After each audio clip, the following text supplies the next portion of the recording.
No sound on OmeTV? One of these 6 quick fixes should get it working in minutes. Hey guys, I'll show you how to fix the OmeTV app sound problem using 6 of the best working methods. First, press the volume button and turn your media volume all the way up to 100%.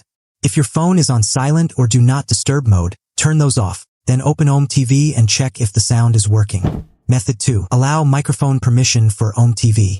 Go to your phone settings. Scroll down and tap Apps. Then tap Permissions. Turn on the microphone permission. Open OmeTV again and check the sound. Method 3. Restart OmeTV and your phone. Completely close the OmeTV app. Then restart your phone. Once your phone turns back on, open OmeTV again and check the sound.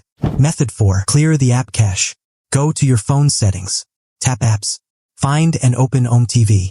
Then go to Storage and tap Clear Cache. After that, open the app again and check the sound. Method 5. Update OmeTV. Open the Play Store. Search for OmeTV and update the app if an update is available. If you're using Wi-Fi, switch to mobile data. If you're already using mobile data, try connecting to Wi-Fi instead. That's it. If you're still having the problem, let me know in the comments. Thanks for watching.